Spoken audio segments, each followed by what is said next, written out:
Okay, awesome. So, hi everyone. My name is Olivia Brady. I am the Youth Engagement Coordinator for NYCVotes at the Campaign Finance Board. I use she and they pronouns, and I'm very excited to be here with you all today to talk about ranked choice voting. I would love to, just before we get into it, I'd love to give you some background about my office and my job. But before that, I'd love to just, how many folks here, just like you could do like a thumbs up emoji, react, or just type yes or no in the chat. How many folks are familiar with NYCVotes or the Campaign Finance Board?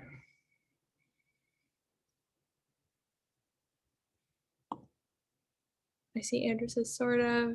Yeah, so kind of right. So I'm happy to hear that folks know a little bit about us. So we're a city agency, meaning we're entirely funded by taxpayer dollars, and we do two main things. One, we monitor spending in local elections.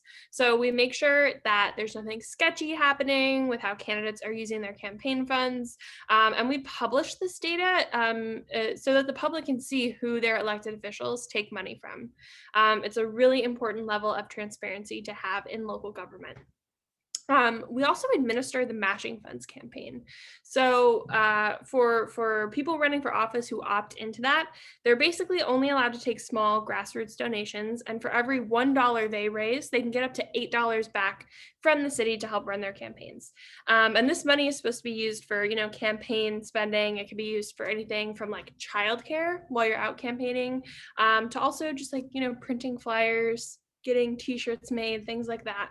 And again, that's just like a really important level of making sure that running for office is accessible to all New Yorkers. And so that everyone who lives in the city has a chance to actually play a role in our government. The other thing we do, we also work with the general public, and we're actually charter mandated by the city. So the city charter is like our city constitution. We're charter mandated by city council to do outreach to neighborhoods that have historically low voter turnout.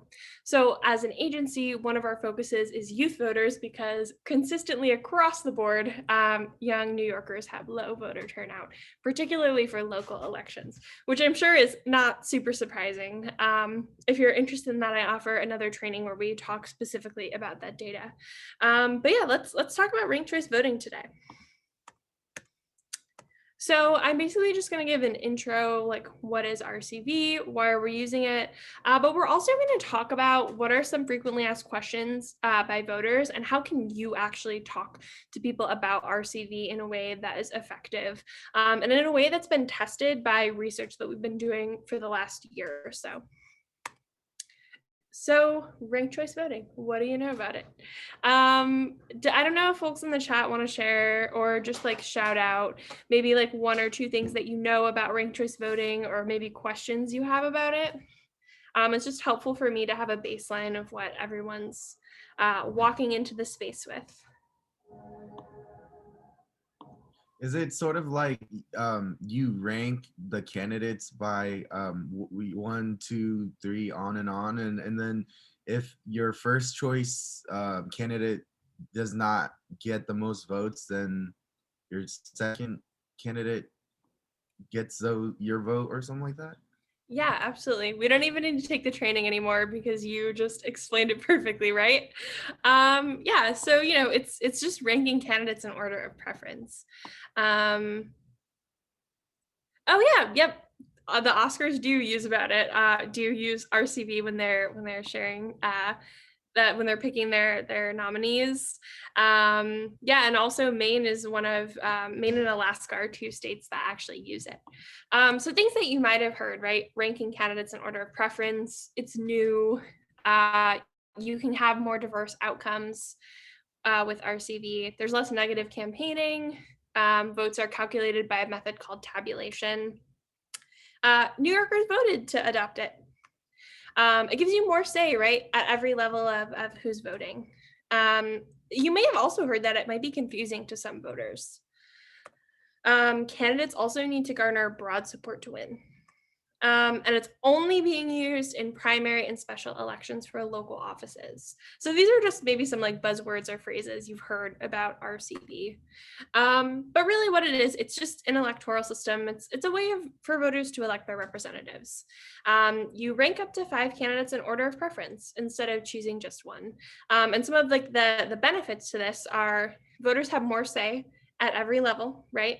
It increases civility among candidates.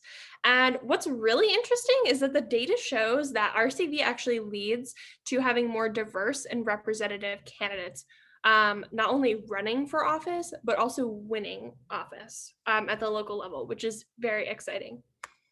So as mentioned in the chat, right, RCV is new for us in New York City, but it's not new. Maine and Alaska have adopted it. 17 other cities use it. Lots of other countries use it. And the Academy Awards also uses it.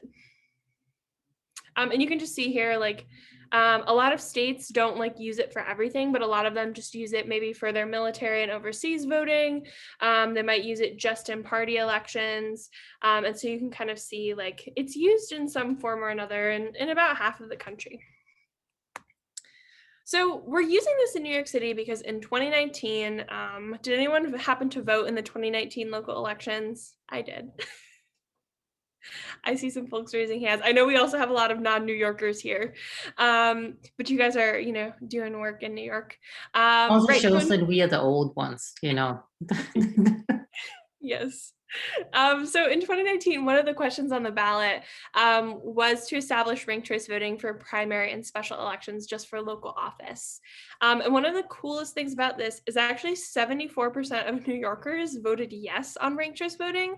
So it's really cool that we had this reform made to our voting system that was chosen by popular demand. And so it's just really exciting to finally see it implemented. We've used it already in the Bronx special election and as well as in Queens. But yeah, just some fast facts. It started this January. Again, we're only using it in special and primary elections. You're going to hear me say that a million more times in the next hour or so. And it's covering these 5 major offices because it's something that was adopted as a city policy. So that's why we're only using it for these city offices. And it's not for general elections. And we're also not using it for state and federal elections. District attorney is actually administered at a county level, not at a city level. So that's why we're not electing district attorney this way. So kind of to understand like why we have this change, it's important to think about some of the flaws with our old voting system. So with plurality elections, voters were choosing only one candidate for each office, and the candidate with the most votes won. But in this case, the winner doesn't always have the majority. And again, we're thinking here specifically about special and primary elections when there are way more than like 2, 3, or 4 candidates on the ballot oftentimes. And again, if no candidate for some of these local offices received more than 40% of the total votes, we'd have to have a runoff election. And so kind of some of the issues with this, right? Less frequent majority support. You could win with 33% of the vote, right? And that means 67% of the electorate had no part in electing the winner. Again, runoffs have seriously low voter turnout.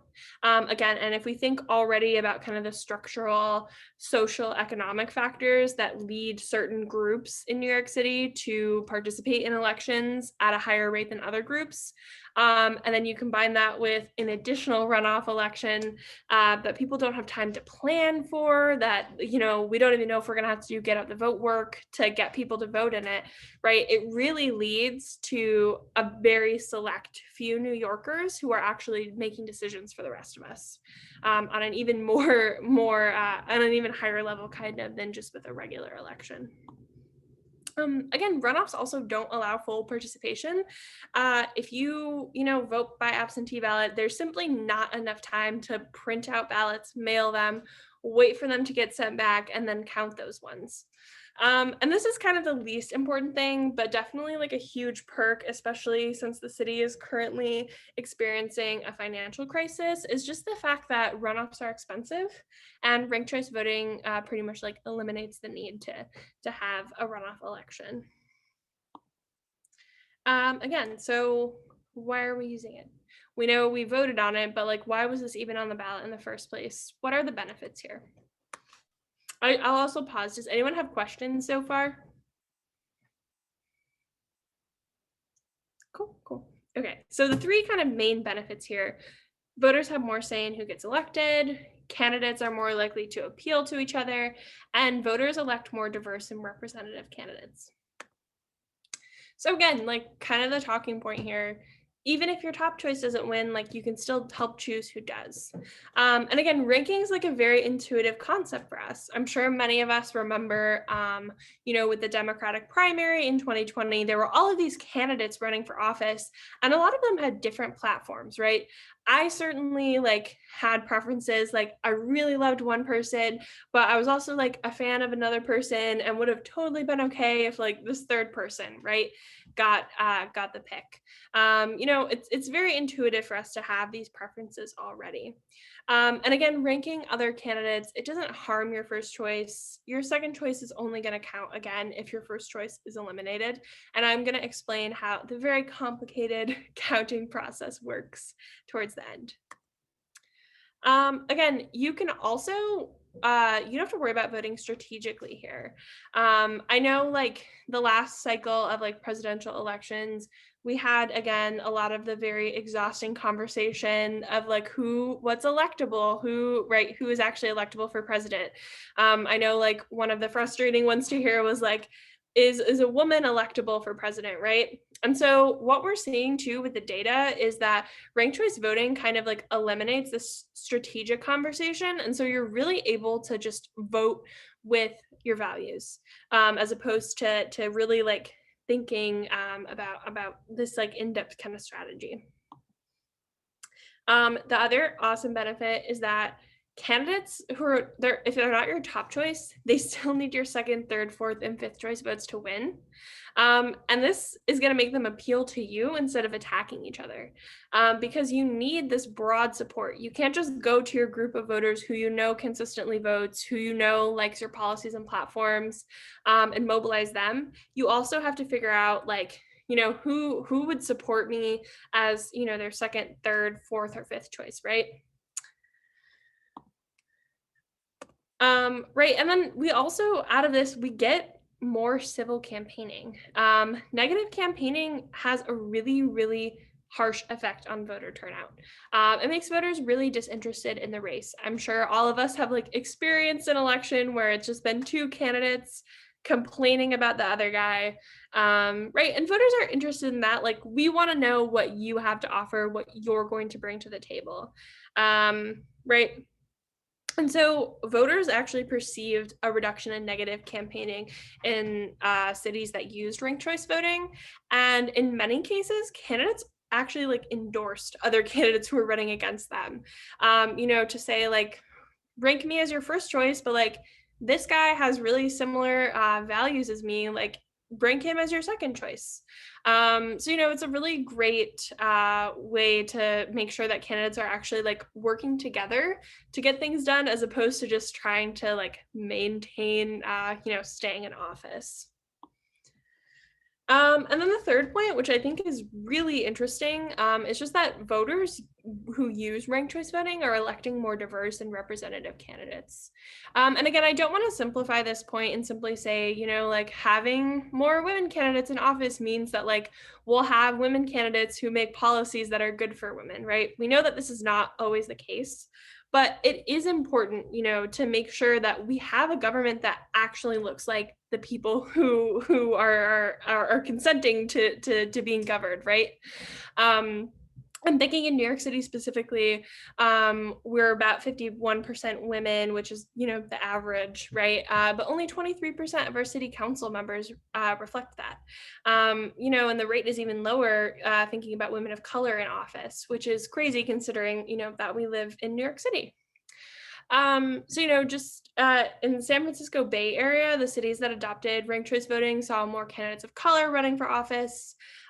They saw more women candidates and women candidates of color actually winning office. And what's crazy is this jump in seeing that candidates of color won 62% of RCV races compared to only 38% before, when they were just using plurality elections. And then just some more facts, right? In Minneapolis, after their first year using RCV, they elected their first 2 transgender council members. 7 cities that use RCV have like more equal gender representation in their local legislature, which again, super important. Like you want to make sure that people who have similar lived experiences to the people that they're governing, right, are actually in office and have those experiences that they can draw on when they're writing policy. And then again, just like the 13 largest municipalities that use RCV, 6 have women mayors, and a few more have Black, Latino, or Asian mayors, which again, very important. So let's talk about tabulation. But any questions so far before, again, I move ahead? Awesome. So again, something to think about too when you're doing your RCV outreach, most candidates, most constituents, most voters, they don't want to know the whole story. They just want to make sure that they know how to mark their ballot correctly, and that they feel confident to cast their ballot. So again, just like this is kind of how you fill out a ballot, and here are some mistakes to avoid. So, it's again pretty intuitive. You pick your first choice candidate, right? And you mark them off in the first column. Then you find your second choice candidate, rank them second. And you can do this to up to 5 candidates. Now, if you only want to vote for one person, you can do that. That's totally fine. But you can rank up to 5. Again, something to think about here is that I'm thinking for the mayoral race in particular, there's probably going to be more than 5 candidates on the ballot. So really just make sure that you know who you want to elect when you go in and you know what order. Dr. Ludwig. I have a little bit of a confusing question. So what about if I say I like candidate B and I'm going to put them on them on the number 1, and then I don't really like anyone for number 2, but I'll just fill out like 4 and 5, and I leave 2 and 3 blank. What happens? I mean, is it still going to be counted? Where I'm trying. I know I'm being difficult, but I'm just trying to figure out if I want to I really like one, and then I'm like, okay, but they are not 2, and not 3, and so I'm just going to go with 4 or 5. Yeah, that's a great question. I'm actually not sure. My gut instinct is to say that only your first choice vote is going to count. Because and it'll make more sense when I explain how the counting in rounds works. But again, if you only have 3 choices, just rank them 1, 2, 3. Because when they're counted in rounds, that's how it will work out. You don't have to rank up to 5 candidates at all. That was sort of a non-answer, but does that make a little bit of sense? No, it makes sense. But if you could get back to me, I'm being serious. There will be people who have questions like that, and I would like for us, if we are able to be able to answer that question, because with the mayor candidates, there's a lot of them, and as I said, I like one, but the other ones I could care less. So that's why I just want to stick them on the 4 or 5. And if you're then saying that it only counts to 1, then that's an issue, but maybe there's another way around it. So if you could get back to that, I would appreciate it. Thank you. Yeah, absolutely. And I think the thing to think about too, is just again, you can rank up to 5 candidates. So if you only want to rank 3, you can only rank 3. You don't have to leave 5. Your ballot will still get counted as long as the bubbles are filled in properly and in the right order. Dr. Bonner. So one of the concerns that I have looking at this, and I'm legally blind, so I'm looking at this slide and I can make out very little. My screen reader's picking up a little bit, but to me it almost looks like it's set up like a Scantron sheet or an Excel, typical to the way that you would have the normal voting. But I'm wondering how this is going to be accessibility wise. Even for somebody like myself going in to fill out my ballot, if I get somebody that doesn't know what they're doing at the polling area, or I don't have assistance, or if I'm unable to see, depending on how tight it is with the candidates, is this something like that the mayor's office on people with disabilities has been testing? Yeah, so what you'll want to do is use the ballot marking device. And at every poll site, there should be at least one or two that you can use. And it's a special device for folks who have a number of disabilities who can actually use it to mark their ballot properly. I am not a total expert on how it works, but I'm happy to share more information. I also think again, I know you kind of shared like an extreme case scenario where like the poll worker doesn't know what to do, you don't have anyone with you, but again, you have options when you go in. Anyone can come with you to vote and fill out your ballot for you with your permission, except for your employer or your union representative. But you could bring anyone with you could bring a friend if possible. There's also the ballot marking device, which again should be available at every poll site. It's very accessible to read if you have vision issues. And there's also absentee voting, which is another option. And in that case, again, if you have someone at home who could help you out, I will say the print on the ballot is really small, especially in Queens, because they have to include 3 different languages on the Queens ballot. But if you did want to vote absentee, there's another case where someone at home could help you if you did need assistance in that case. But I'm gonna get more information about the ballot marking device. Again, there should be those at every single poll station. The poll workers are trained in how to use them, and so that would be an option. Yeah, I would like that so I could share it with some of the other people that I know that have visual issues, especially in Staten Island, because I know that Staten Island was the only borough that did not want rank-based voting. They voted against out of your 70-something%.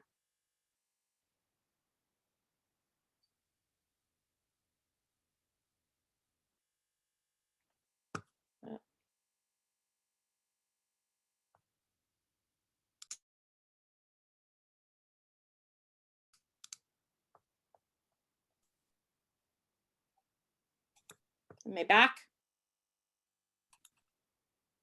I think it's Olivia. Okay. Yeah, that's what just happened again. There we go. Oop, apologies. My Wi-Fi is absolutely horrendous last few days. Yeah. But did you have any other questions or comments?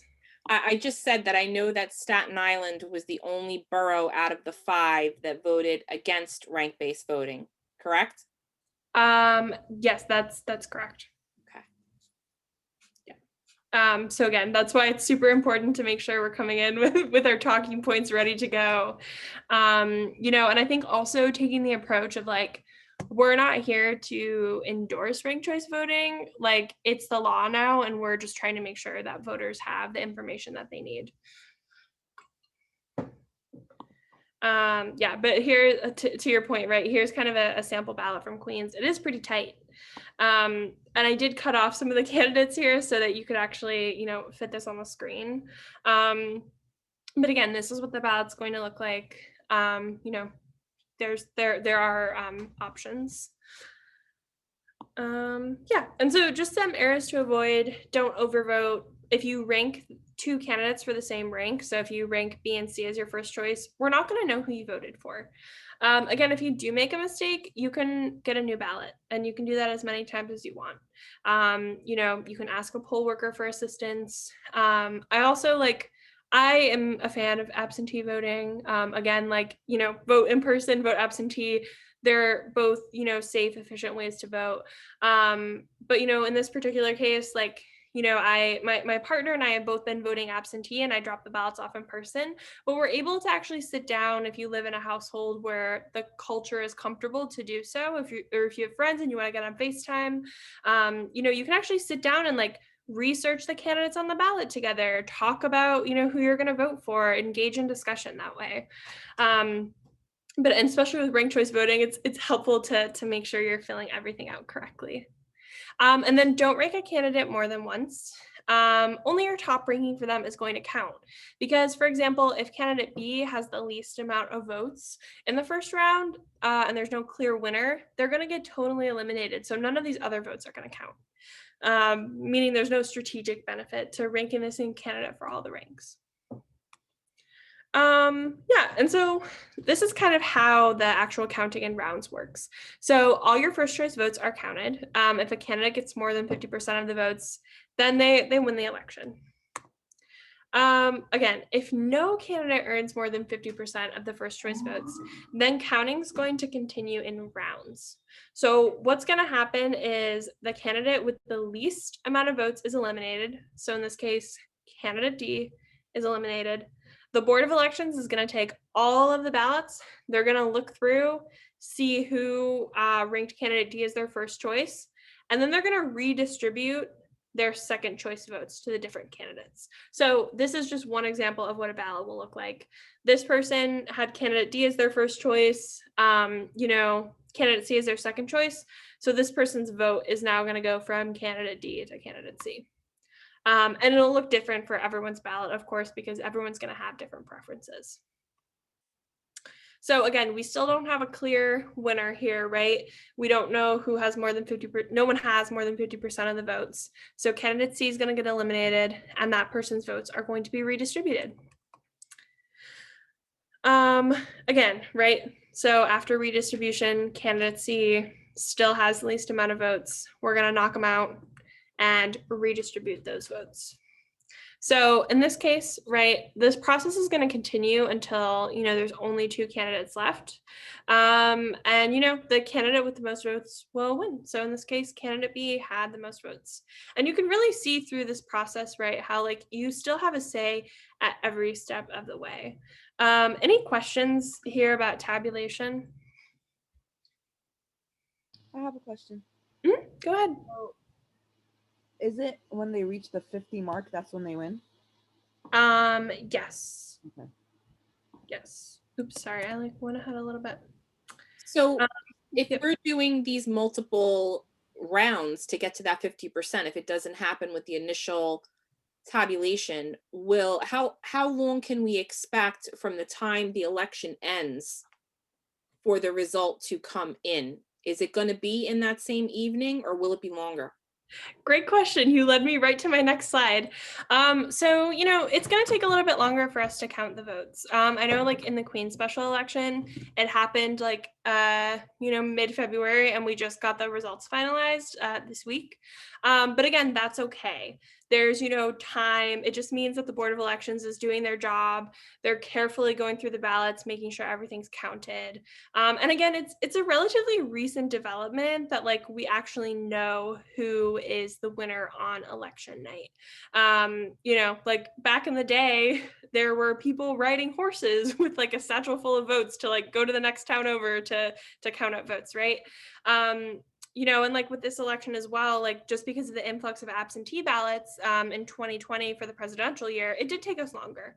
So, it usually takes, we might not know the first night if the first round winner doesn't win, but, we will. Andrew, I see you have your hand raised. Yeah, so when you say the Board of Elections is doing this, there's people going through and doing this stuff, there's not a computer system that can just have it done? It is a computer system, yes, but again, somebody has to hand feed the ballots into the computer system, make sure everything's accounted for. With the absentee ballots, someone has to go through them, check them, open them, and then put them in the counter. Okay. Yeah. Yeah. Any other questions here?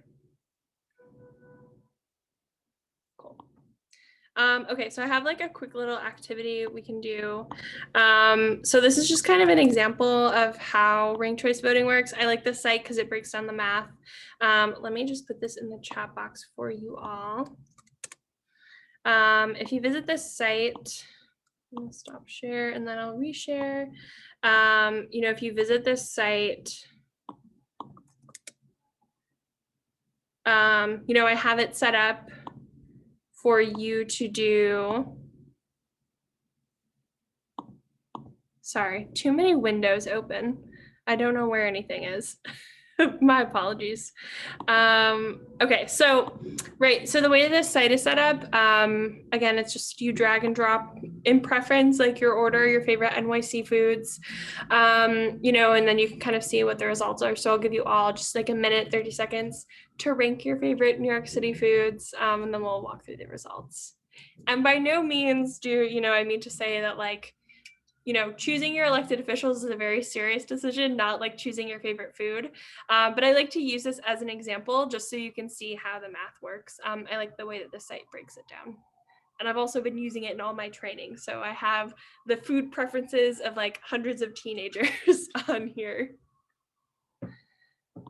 Okay.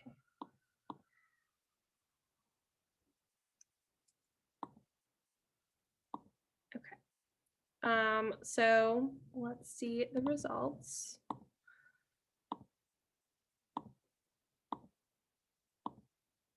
Okay, so Dollar Pizza looks like the winner so far. So again, you can see in round one, like chopped cheese, there's no clear 50% winner. Chopped cheese had the least amount of votes, so they're gonna get eliminated. And then everyone who ranked, chopped cheese is their favorite NYC food. We're gonna move and see which food you liked second best. Again, so after all of those votes got redistributed, right, you can see that hot dog is, the getting eliminated. You walk through again, like it looks like bagels are getting eliminated. Those votes get redistributed. And again, you can see Dollar Pizza is the winner. They have a clear majority here. And yeah, feel free to share this URL if you have anyone who's like confused about the process. I like this example. I think it's helpful. But yeah. I'm sorry, can you go back one more time? Because like, I mean, if I'm the halal part, I'd be mad because like I was leading, and then basically, I basically get knocked over and they were leading by quite a bit. Like I'm just curious, like if what do you encounter, or what, like maybe I can see the slide again, then I can see this. Yeah. Oh, I'm not sharing my screen again. That's why. Yeah. So the beginning, I mean, that's 39, and then Mhm. the pizza takes, like in the second round, it still stays number one, and then it changes, and then it stays really close. Only Yeah, the fourth round becomes really decisive. Yeah, and I think that's a good point too, because I think like here it kind of shows this does kind of make sure that like there's not this extreme polarization. We're kind of finding a middle ground here, because towards the middle, right, we're seeing votes get redistributed, and we're seeing that maybe people are ranking like Dollar Pizza as their third or fourth favorite choice. Yeah. But any questions? And again, if you have this link, you can go and like view the results and you can look back at this at any time. It may change. I have a couple more trainings scheduled. Awesome. Okay, so let's go back to my PowerPoint. All right. So before we move into this, does anyone have any last questions about tabulation? Right. So let's talk about voter education. So these are kind of like the most commonly asked questions. Can I vote for just one candidate? A lot of people might not want to rank candidates. Maybe they just want to vote for one. Again, like ranking candidates does allow you to have more say along every step of the process, right? But you only have to vote for one person if you wish. And again, ranking candidates doesn't harm your first choice. Do I have to rank a total of 5 candidates? No, you can just rank one. You could rank 2, 3, 4. It's up to 5, but you don't need to rank a total of 5. If I rank 5 candidates, do 5 votes get counted? No, right? We just looked at tabulation. Your secondary, third, fourth, fifth votes, they only get counted if those other candidates get knocked out. And then is there a benefit to ranking multiple choices? Yes, if you rank multiple candidates, like you still have an impact on who gets elected, even if your top choice doesn't win. So if we're going back to the food example, right? Like if you maybe ranked the halal cart as your third choice, but like a chopped cheese and a hot dog as your first and second. So maybe you won't get your favorite food, but like you'll still get the food that you like. It's still something that you chose. And I think it's also really important to remember too, like there's going to be more than 5 candidates in many of these races that we're ranking. So you're still, having a say, especially for mayor right now. There's like 30 candidates who are registered just with our office. So you're still like having a say every step of this way. And again, just some like resources, nyccfb.info/RCV resources. Everything you need, like all of our presentations are up there. There's translated materials. We have this really awesome video that's been translated into 5 languages. There's an FAQ site. Again, you can get our ranked choice voting partner toolkit. I'm happy to work with you all if you want to do RCV outreach at Wagner. Like we can sit down and think about what makes sense for that. And then again, voter education. So the goal here, right, is successful outreach. Like we already have ranked choice voting. We're not trying to convince people to pass it or like be against it. We just want to make sure people know how to fill out their ballot. And so something that's exciting is that in Minneapolis in 2017, 92% of voters said they found RCV simple to use. Great. And then, 99.96% of the ballots were valid, demonstrating high levels of voter confidence and proficiency in ranking these RCV ballots. So again, and then, 87% ranked a second choice and 73% ranked a third choice. And so that means people, right, know how to use the ballot and they're actually using their ability to rank candidates. And then, it's important, right, to be nonpartisan in our approach. I know WagnerVotes is, but just always want to highlight that. It really helps voters have trust in our organizations because, we're not trying to get them to vote one way or the other. We just want to make sure they know what their options are and that they can do so safely, efficiently, confidently, right? And so it's important when we're doing our get out the vote planning, RCV outreach has to be incorporated into regular GOTV or get out the vote outreach because voters can know everything in the world about ranked choice voting, but if they don't know how to find their poll site, they're not going to be able to use it, right? And so again, a good GOTV RCV outreach plan, right? It helps voters make a plan and provides them with the information that they need. Again, so, to use RCV as previously stated, right, voters actually have to come out and vote. And again, like we're all kind of like very invested in local politics, et cetera already, right? So we're thinking about this months in advance, but the average voter, research shows, is not really thinking about the race until about 2 to 4 weeks ahead of time. So that's kind of going to want to be like your peak time for getting out the vote. Another thing to think about too, right, is the voter registration deadline. In New York City, right, you have 25 days, you have to be registered to vote 25 days before the election. So making sure, again, like we're getting this voter registration info out ahead of time, and how can we include RCV in that as well, right? And again, like making sure that your language is about voters. We don't care about the candidates, right? I mean, not to say we don't totally care about the candidates, right? But at the end of the day, this is a system for voters designed to, help voters have more of a say, have just have more of a say in their electoral process, right? The candidates are going to have their opinions about it, but what's important is that we make sure that voters know what tools they have, how to use it, and what their rights are. Again, and ground your messaging in what you know about your community. You know your community better than anyone else. And most voters, again, they just need to know how to fill out their ballot. Not all voters want to know the details of how the votes get counted. And moreover, right, like you might not have time to explain that whole process depending on what type of outreach you're doing. Again, so we did a bunch of research with the Center for Civic Design, and we primarily, reached out to young voters, naturalized citizens, and voters with limited English proficiency, because these were kind of the groups that we were most concerned about in terms of like understanding ranked choice voting. And what we found is that, again, the majority of voters want the basics. How do I fill out my ballot? An even smaller group of people, right? They want to know more. Why is it happening? What's the history behind this? How does this impact my candidate? Right? And then a very slim percentage of people, right, want to know all the details. How does tabulation work? What are the voting strategies you can use? Questions like that. But again, like think about how much time you have. Do you have an hour to do this kind of training? Do you have 15 minutes to, register someone to vote and tell them what they need to know? Just really, really thinking about that. And then when voters want to know more, again, Center for Civic Design research, right?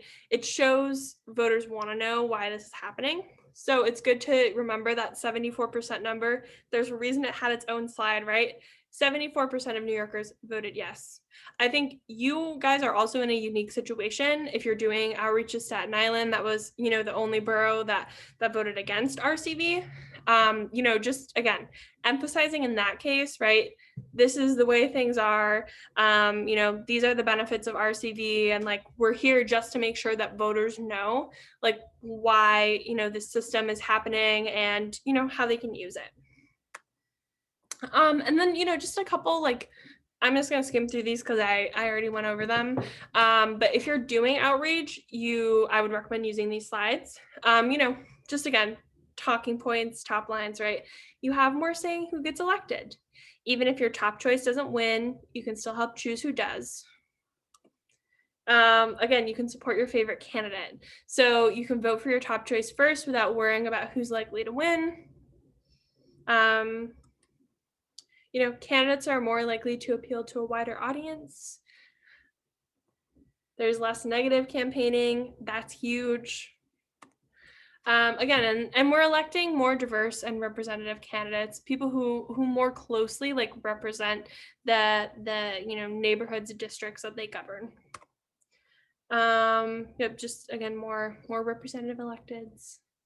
And we know that this messaging works. It has been tested by the Center for Civic Design with voters from across the city, all 5 boroughs. We know that voters understand RCV with a quick explanation.